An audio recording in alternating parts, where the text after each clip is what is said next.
Allah, alhamdulillah kita dimana Allah Subhanahu wa taala. Dunia ini kita perlu. Tetapi kata orang tua kita masih kita mengatakan dunia ini hanyalah keperluan sementara. Bagaimana kita makan sementara, habis itu kita mandi pun sementara dalam kamar mandi, sehingga kita berisi pun sementara di dalam. Kita tidak akan lama-lama di atas dunia ini. Makanya hari Allah SWT mungkin membiarkan kita di dunia ini, kita seenaknya kita di dunia ini tidak berpuasa. Tapi Allah SWT telah sediakan tempatnya, itu neraka. Di sana dipersilakan oleh Allah SWT mereka minum air darah, memakan buah dari kepala setan, itu bazakum. Maka hari ini saudara kita di dalam masjid ini belajar bertafakur bagaimana mengenang kampung akhirat. Di sana Allah SWT telah janjikan itu surganya Allah SWT, suatu kenikmatan yang kekal dan abadi. Di sana tempatnya itu memuaskan nafsu kita. Maka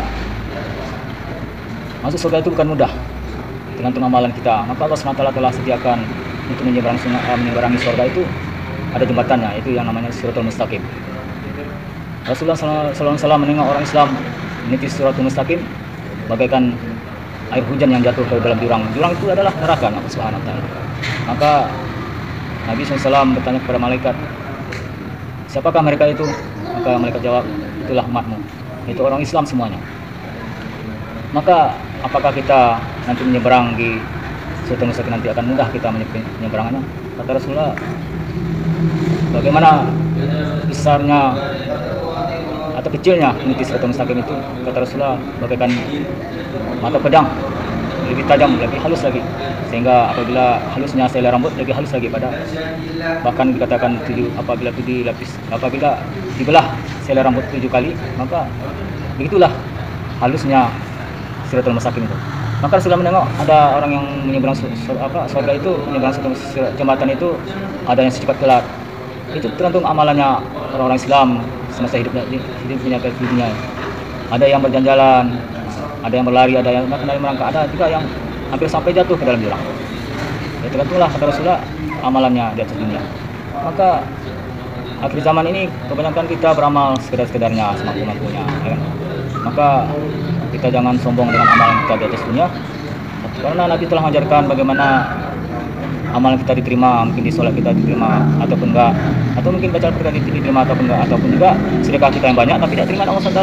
Maka diajarkan oleh Rasulullah untuk baca berdoa kepada Allah SWT, Allahumma ilman nafi'an wa rizqan thayyibah wa amalan mutaqabbalah.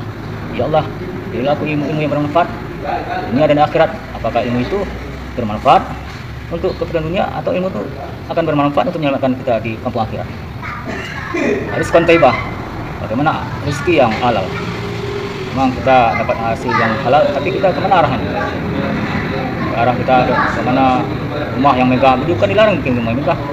Apakah mungkin rumah yang megah itu akan memberi manfaat nanti di kampung akhirat? Tidak dilarang kita membeli Fortuner, Pajero. Apakah akan mudahkan kita, Pajero itu akan mudahkan kita dengan Siratul Mustaqim? Alangkah uang yang kita punya untuk membeli Pajero ini kita gunakan untuk fisabilillah, berjalan Allah, berangkat pergi jauh ke negeri orang untuk berdakwah, ya kan? Bagaimana ada uang kita gunakan untuk dakwah. Maka Allah SWT senang dengan dakwah. Kemuliaan manusia itu bukan karena ibadah kita, tapi karena dakwah. Bagaimana Allah SWT ciptakan para nabi, bukan karena ibadahnya, bukan karena zikirnya, tapi karena dakwah. Apa sebab? Allah SWT telah ciptakan makhluknya, yaitu malaikat. Sebelum ciptakan manusia, Allah telah ciptakan malaikat yang khusus untuk ibadah saja. Ada yang sujud, sampai sekarang ini mereka sujud sampai menjelang hari kiamat. Ada yang zikir saja sampai menjelang hari kiamat. Kemudian hadirin, bagaimana Nabi hanya sholatnya mungkin 50 waktu, ada umurnya 300 tahun seperti umatnya Nabi Musa AS. Hanya sebentar saja dia beribadah kepada Allah, hanya 50 waktu saja. Apalagi kita umat ke zaman hanya 5 waktu, apa kita dibanggakan oleh Allah SWT? Tidak.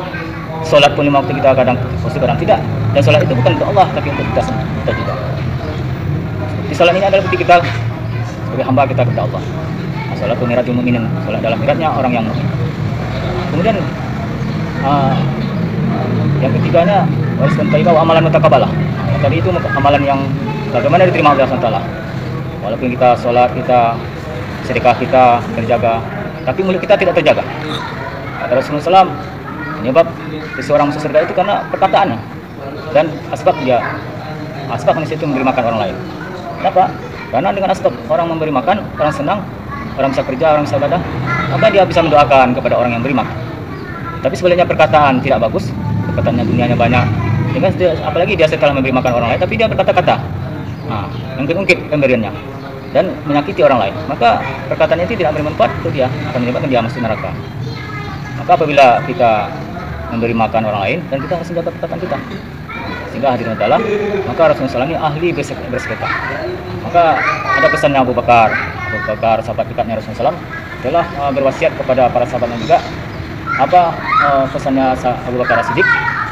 Allah Subhanahu wa taala akan menjaga kesehatan seorang hamba apabila seorang hamba mau bersedekah.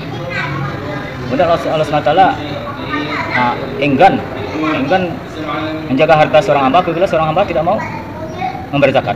Enggan seorang Islam itu memberi zakat, maka Allah akan tak mungkin Allah akan menjaga hartanya. Karena inilah ketentuan Allah Subhanahu wa taala. Karena harta yang dititipkan itu kepunyaan Allah Subhanahu wa taala. Kemudian Allah Subhanahu wa taala enggan menerima syarat orang Islam apabila seorang Islam itu tidak menjaga sholat 5 waktu. Sebagiannya sholat 5 waktu di masjid karena azan dipandangkan. Kemudian Allah SWT enggan ragu, malas mengabulkan doa seorang hamba apabila seorang hamba itu enggan sholat tahajud. Kenapa sholat tahajud? Karena ketika seorang hamba itu pada malam hari dikeningan Allah seorang enak tidur, maka Allah SWT senang hamba itu untuk meminta kepada Allah SWT dalam keheningan. Maka Allah SWT senang kepada orang yang ahli tahajud. Allah SWT insya Allah akan kabulkan. Tidak cepat, maka suatu saat nanti di akhirat, pada masa dari kemudian pasti akan Allah diri, pasti akan Allah kabulkan. Kemudian yang kelima nih, kata Abu Bakar, Allah Subhanahu wa taala enggan menyebar luas rezekinya apabila seorang hamba enggan untuk hidup fisabilillah. Para sahabat rezekinya di mana-mana.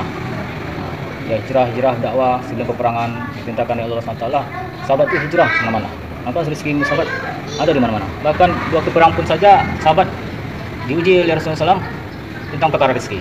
Maka kata waktu itu sahabat mau panen kurma, maka sahabat ragu pergi peperangan. Maka sahabat meyakini bahwasanya Allah yang menjaga kebun kurma. Maka sahabat berangkat untuk berperang. Setelah peperangan selesai, maka sahabat terpulang nengok kebun mereka. Kurma yang mereka lihat waktu itu masak sebelum mereka perang itu tidak jatuh satu biji pun. Maka kurma itu semakin merebak masaknya. Maka Allah Subhanahu wa taala jaga kurma yang ditinggalkan oleh sahabat karena rezeki. Maka Allah Subhanahu wa taala dijamin oleh Allah Subhanahu wa taala. Jadi fatwa Abu Bakar As-Siddiq atau pesan amanahnya Abu Bakar ini bukan perkataan Abu Bakar As-Siddiq, tapi nasihat dari Rasulullah SAW. Perkataan Rasulullah SAW kan perkataan nafsunya Rasulullah SAW, tapi perkataan yang diwahyukan oleh Malaikat Jibril alaihissalam. Malaikat Jibril itu pun bukan semau dia berkata kepada Rasulullah SAW, karena ini adalah asistennya Allah SWT, amanahnya dari Allah SWT yang sampaikan Allah SWT melalui Malaikat Jibril sampaikan kepada Rasulullah SAW. Sebagaimana perkara dunia, presiden amanatkan kepada bawahannya menjalankan amanat presiden sampai ke bawah.